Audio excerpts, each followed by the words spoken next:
Woman thought I was doing community service. I was at a campsite waiting for the sun to set so I can take pictures of the night sky. I went to include a picture with the landscape, but there was a few rubbish and dead plants, so I began to sweep and clear the rubbish of the area, and I wanted it to look clean for the shot. Afterwards, I sat down, put on headphones, and ate a snack. Then a woman came up to me, asked me where my supervisor was. I hated her tone, so I gave her a dirty look and ignored her. She very rudely continued to ask me the same question. I told her to leave me alone and go away. She walked away in anger, then turned back to say, "I can see why you're in jail, mate." Then I realized she thought I was doing community service. When the sun started to set, I set up my camera gear, so she got to move her four-wheel drive and park where I'm obviously aiming to try and block me. When I aimed somewhere else, she would move there. I had to juke her to get my shot. Why the fuck are people so miserable? Just as a side note, I tried to take a picture of the Milky Way, but the camera could only expose for 15 seconds. 15 seconds wasn't long enough, and you could only see some stars, not the Milky Way. It was so dark that I had to wait around for 5 minutes for my eyes to adapt to be able to see it. Apparently, in order to take a picture of the Milky Way, you need a tripod that can track the star's movement, and a camera that can expose for a very long time. So this first story is interesting because after she figured out that he wasn't an inmate and was trying to photograph the stars, she decided to go full Karen mode and drive her car in front of his shot every time. And that, well, one, is freaking rude, and two, what was she trying to prove? What? Karen, why? Were you trying to prove you were right by being a terrible person? I don't know what your end game was in this particular one. And unfortunately, the guy didn't get the shot he wanted. And yes, it does take a long time to take a photograph of the stars, especially since the Earth moves when you're trying to take pictures. The damn thing doesn't sit still, but if it doesn't, we fly away. But hey, that's the double-edged sword of taking photographs of the stars. Yeah. But add a little sprinkle of Karen. Lady tried to get me fired for not helping her at another store. I work at an electronics store. In this store, we have a customer that up until this point has been a blast to help. I've been helping this lady multiple times and she has never given me any issues. One time I was out shopping for groceries for a party and I was kind of busy. This is a big store and it just happens to have an electronic department. The lady I've been helping multiple times was in the store shopping for electronics. When I walked by, she noticed me. She waved me over. She then asked me which one of these phones she should get. As I said, I was kind of busy, so I kindly said, "I'm sorry, ma'am, but I don't work here. But there's an employee over there, and I'm sure he will be more happy to help you." She did not accept this answer. "I know where you work, and I know that you're good at this electronic stuff, and it should not be a big hassle for you to help me." This kind of took me by surprise, since this lady has always been nice to me. I told her, "I'm sorry, ma'am, but I'm kind of in a hurry and I need to get going. Please ask the employee of the store for help, or come by in my store tomorrow if you insist on me helping you." She then gave me a look that could kill me, but I kindly walked away. The next day, I come into work in the sight of this lady screaming at my manager. She demanded that he fired me because I was very rude to her and refused to help her. My manager called me over and asked me to explain what happened. I told my manager about the incident at the other store. My manager then looked at the lady and said, "I'm sorry, ma'am, but my employee is not obligated to help you at other stores or if he's off the clock. This employee has a good reputation in his store and he would never be rude to customers."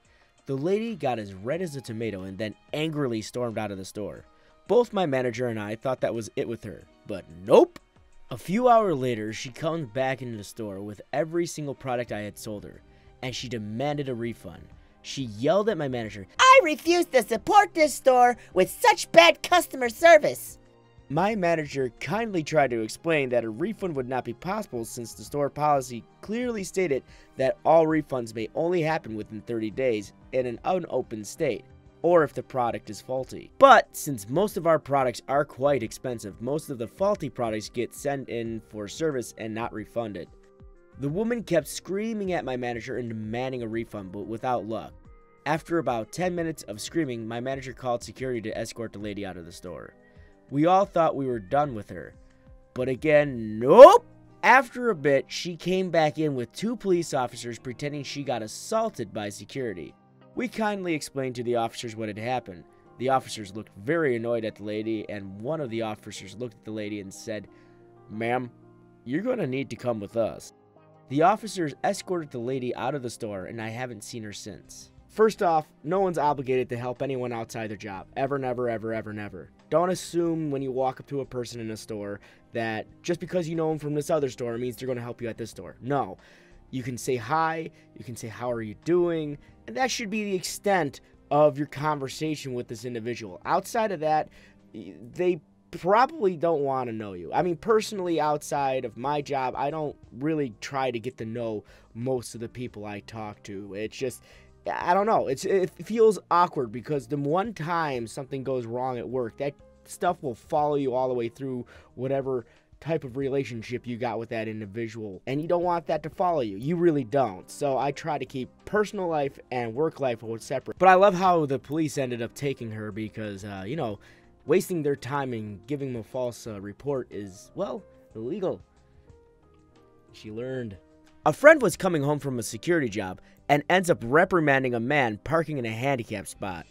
I was talking to a security guard I know through work about the awkward things that happen at work, and he told me a great story that I thought it would be perfect here. The cast will be Steve, the security guard, good friend, concerned guy, driver, arsehole driver, and old lady. As the story is second-handed, I will be paraphrasing what is said.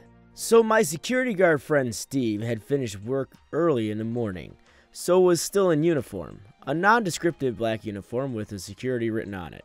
On the way home, Steve dropped by the shops and was standing alongside the handicap parking spot as they were near the entrance and the shop was not yet open. People were also arriving and some were taking up the handicap spots without the required permit displayed. This was when Steve was approached by a concerned guy who said that he should do his job and stop people parking in spots. Being a laid-back guy with a big bushy beard, he shrugged. He was too tired to argue that he just got off work and thought, why the hell not? He did not have much else to do. So, seeing a driver about to park in a spot near him, he opened up on the guy, swearing and carrying on and letting him know exactly how he felt about the kind of guy that would use a handicap spot when he did not need it. Eventually, he shamed the driver into not parking there and he drove off to find a less cantankerous spot to park in. Steve was feeling great about his good early morning deed until an old lady went past him and reprimanded him for his behavior. So I guess you can't please everybody. So this was a fun story. I really liked how he just went along with it, even though he didn't work there. He pretended he was, and I liked how he pushed the boundaries of where you could go. Because honestly, in my personal opinion, if you're the type of jackass to park in a handicapped parking spot, you deserve that 1 in a million chance a meteorite falls on your car. So those are all the stories today. Please leave your comment in the comment section below. I always love reading your comments. They're wonderful and fun to read, and I do respond to most of them. So I thank you guys very much for watching, and I thank you very much for following along. Don't forget to subscribe if you haven't already. Hit that like button, and as usual, as always, my friends, stay frosty and keep moving forward.